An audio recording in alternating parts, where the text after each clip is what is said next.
안녕하세요. C.S. 루이스의 고통의 문제 읽기 39번째 영상입니다.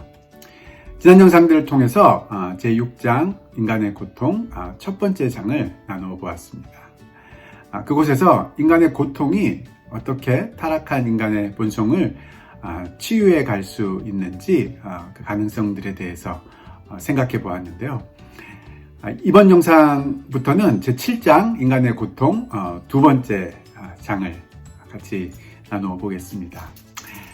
이곳에서는 C.S. 루이스가 고통이 인간을 치유한다고 생각할 때 그리스도인들이 좀 더 세심하고 또 조심스럽게 고려해야 될 6가지 주의점들에 대해서 쓰고 있는데요. 어떤 것들이 있는지 그 내용을 읽어가면서 또 같이 나누어 보겠습니다. 7장 역시 인용구로 시작하고 있는데요. 자기가 있어야 할 자리에 있는 모든 것들은 이 2차적인 영원한 법을 따른다. 이 영원한 법을 따르지 않는 것들도 어느 정도는 1차적인 영원한 법의 명령을 받는다. 리처드 후커, 교회 정치법에 관하여.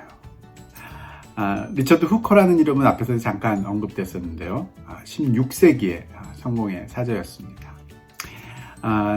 꽤 옛날 사람인 이분도 금방 우리 눈에 띄고 우리가 감각할 수 있는 그런 2차적인 그런 법들, 그런 경우에 따르지 못하는 그런 상황들이 보여질지라도 그곳 너머에 더 깊은 곳에 1차적인 더 차원이 높은 깊은 영원한 법이 우리를 다스리고 있다라는 그런 의미로 이야기하는 것 같은데요. 구체적으로 어떤 의미인지 또 이 내용을 살펴보고 한번 더 같이 생각해 보았으면 좋겠습니다.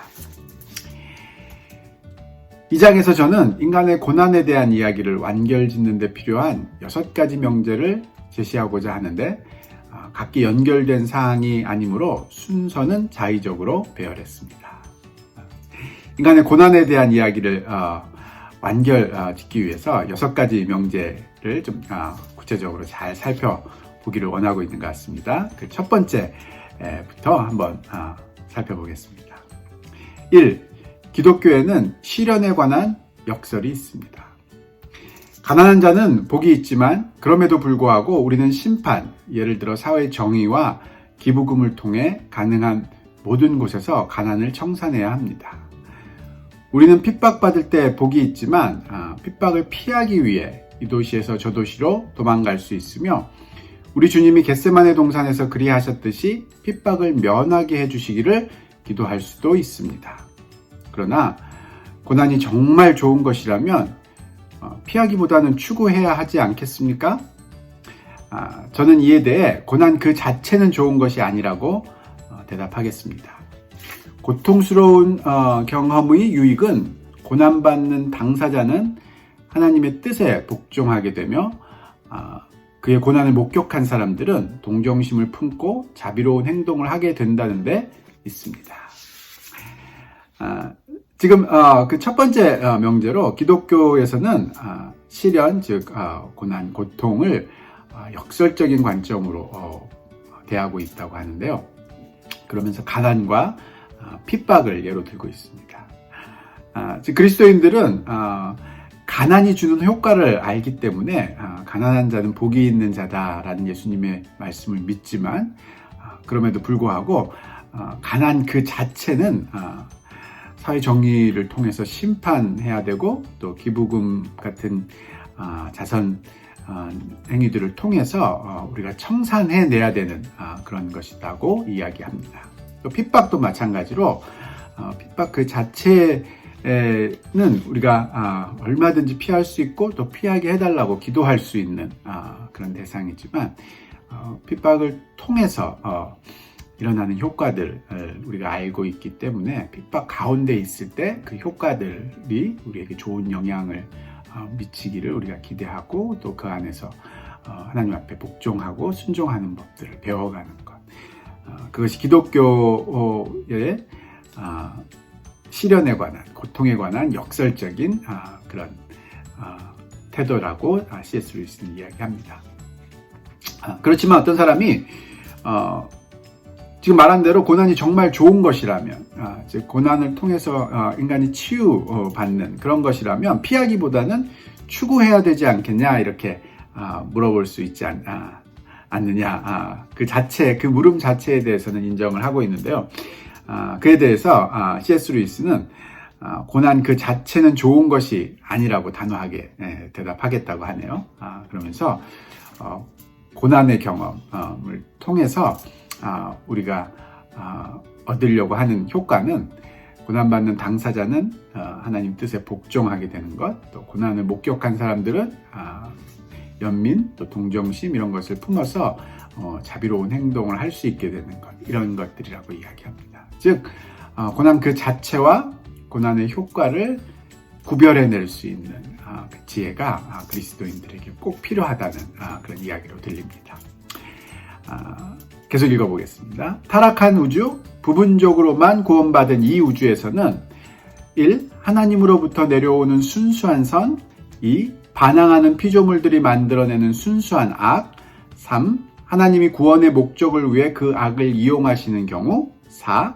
그 결과 만들어지는 것으로서 고난을 받아들이고 죄를 회개함으로써 증진될 수 있는 복합적인 선, 이 네 가지를 구분해서 생각할 수 있습니다.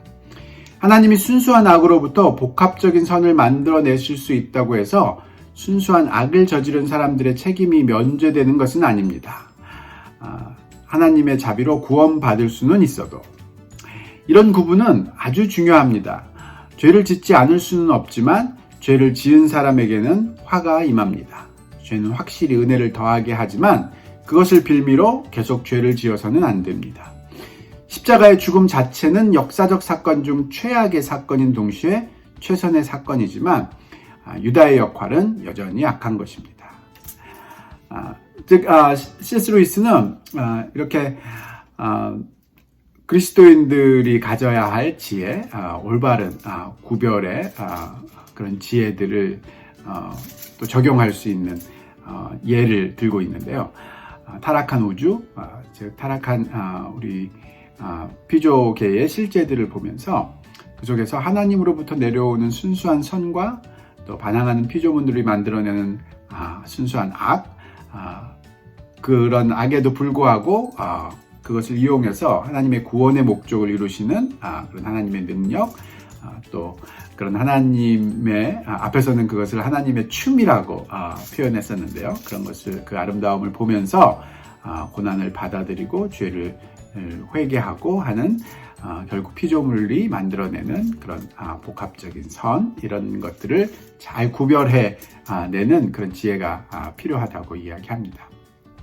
그렇지 않으면 어리석은 사람의 모습으로 하나님께서는 악을 통해서도 선을 이루어내실 수 있는 분이기에 내가 그냥 죄를 계속 짓겠다라고 결론 짓는 그런 어리석고 또 바보 같은 그런 결론에 이를 수 있다라고 지금 C.S. 루이스는 이야기합니다. 우리는 이것을 다른 이들이 겪는 고난의 문제에 먼저 적용해 볼 수 있습니다. 이렇게 분별의 지혜를 다른 이들이 겪는 고난의 문제를 바라보면서 거기에 적용해 보고자 하는데요. 계속 읽어보겠습니다. 187페이지 맨 위에 줄입니다. 어떤 자비로운 사람이 이웃의 유익을 위해 순수한 선과 의식적으로 협력하는 가운데 하나님의 뜻을 행하고 있다고 합시다. 반대로 어떤 잔인한 사람은 이웃을 학대하면서 순수한 악을 행하고 있었는데 하나님이 그의 동의 없이 그도 모르는 사이에 그 악을 사용하여 복합적인 선을 만들어내셨다고 합시다. 이때 첫 번째 사람은 아들로서 하나님을 섬긴 것이고 두 번째 사람은 도구로서 하나님을 섬긴 것입니다. 즉 어떤 사람이 자비로운 마음으로 이웃에게 선을 행하면서 순수한 선을 이루는 하나님의 뜻을 행하고 있고 반대로 어떤 잔인한 사람은 이웃을 학대함으로써 악으로서 지금 대하고 있는데 하나님이 그 악도 사용하셔서 더 복합적인 선을 만들어내셨다고 했을 때 첫 번째 그 둘 다 하나님의 도구로서의 그 역할을 벗어나지는 못한다는 거죠. 그렇지만 첫 번째 사람은 하나님의 아들로서 하나님을 섬긴 것이고, 두 번째 사람은 그저 도구로서 쓰여진 것뿐이다 라고 이야기합니다. 여러분은 어떤 행동을 하든 하나님의 목적을 수행하게 되어 있습니다. 그러나 유다처럼 섬기느냐, 요한처럼 섬기느냐가 문제입니다. 말하자면 전 체계는 선한 자와 악한 자의 충돌을 고려하여 만들어져 있으며, 꿋꿋함과 인내와 연민과 용서와 선한 열매가 맺히려면 대개는 선한 자들이 계속해서 순수한 선을 추구해야 합니다. 잔인한 자들의 행동이 허용되는 것은 이 목적을 위해서입니다. 즉 이미 하나님께서는 선한 자와 악한 자의 충돌을 고려하여 이 전 체계, 자연세계 이 전 체계를 만드셨기에, 선한 자들이 하나님 뜻을 이루기 위해서, 하나님을 섬기기 위해서 해야 될 것은 순수한 선을 계속 추구하는 것, 그것이라고 강조하고 있는데요. 그 앞에 대개라는 말을 쓰고 있네요. 왜 쓰고 있는지 또 계속 읽어보겠습니다. 제가 대개라는 라고 말하는 것은 때로 우리가 동료 인간에게 해를 입힐 수 있는, 제 생각으로는 죽일 수도 있는 권한을 부여받은 경우가 있기 때문인데, 그런 경우는 사태가 긴급하며 선한 결과를 얻을 수 있는 것이 분명하고, 해를 입히는 사람이 통상적으로 늘 그런 것은 아니지만 명확한 권위, 자연이 부여하는 부모의 권위, 시민사회가 부여하는 행정관이나 군인의 권위, 대부분의 경우 환자가 부여하는 의사의 권위를 가지고 그렇게 행동할 때에만 허용되어야 합니다. 이것을 고통은 저들에게 좋은 것이므로 인간을 괴롭힐 수 있다는 일반적인 선언으로 바꾸어 버리는 것은 스스로 하나님의 채찍이라고 큰소리쳤던 말로의 미치광이 주인공 탬벌레인처럼 사실 하나님의 계획을 무너뜨리는 짓이라기보다는 그 계획 안에서 사탄의 자리를 맡겠다고 지원하는 짓입니다. 여러분이 이처럼 사탄의 역할을 맡겠다면 사탄이 받을 대가 또한 감수할 준비를 해야 합니다. 지금 C.S. 루이스가 하나님의 뜻을 이루기 위해서 선한 자들이 해야 될 것은 순수한 선을 추구하는 것이다 라고 이야기하면서 대개는 이란 말을 앞에 붙였는데, 그 이유는 때로는 우리에게 특수한 상황들, 좀 더 복잡한 현실들이 주어지기 때문이라고 이야기합니다. 즉 어떤 상황에서는 아주 사태가 긴급하고 또 선한 결과를 얻을 수 있는 것이 분명해 보이고 하는 그런 경우에는 선한 사람들도 동료에게 해를 가함으로써, 즉 동료에게 고통을 가함으로써 선한 결과를 얻어낼 수 있는 그런 상황들도 분명히 존재한다고 보는 거죠. 제 생각에는 죽일 수도 있는 그런 권한이라고 이야기하는 것으로 봐서 아마 사형제도라든지 아니면은 방어적인 전쟁의 수행이라든지, 아니면 의사가 긴급히 위험한 수술을 환자에게 감행하는 것이라든지, 이런 경우들을 머릿속에 두고 있다고 생각이 드는데요. 근데 이런 특수한 경우들을 보면서 어떤 사람들은 역시 악한 것들에게는, 또 악한 상황이나 악한 자들에게는 고통이 꼭 필요하므로 내가 나서서 그 하나님의 채찍의 역할을 담당하겠다라고 주장하는 그런 모습은 하나님의 계획을 어그러뜨리는 그런 역할을 하는 것이 아니라기보다는 하나님의 계획 안에서 사탄의 자리를 자기가 맡겠다고 자원하는 그런 모습이다라고 이야기합니다. 그런 경우에는 사탄의 역할을 맡을 뿐 아니라 사탄이 받을 대가 또한 같이 받을 그런 감수를 해야 된다라고 경고를 하고 있습니다. C.S. 루이스는 고통에 대한 그리스도인의 관점이 그렇게 간단하게 우리가 이해될 수 있는 부분들로만 볼 수는 없고 조금 더 특수한 경우들, 복잡한 현실들 속에서 우리가 서 있지만 그 안에 그 역설적인 관점으로 그리스도인들이 고통을 대하며 거기서 지혜롭게 분별함으로써 그 고통이 좋은 효과를 내도록 또 그것을 우리가 이용할 수 있도록 또 그 안에서 우리가 변화해 갈 수 있기를 바라고 있다고 믿습니다. 우리 자신의 고통을 피하는 문제에 대해서도 이와 비슷한 해결책을 제시할 수 있습니다. 지금까지는 다른 사람이 겪는 고통, 그 상황들을 바라보면서 우리가 그 고통을 어떻게 대해야 될지를 이야기했었는데요. 우리 자신에게 임하는 고통에 대해서도 비슷한 해결책을 제시할 수 있다고 하는데 이 문제에 대해서는 다음 영상에서 또 계속 이어서 나누어 보도록 하겠습니다.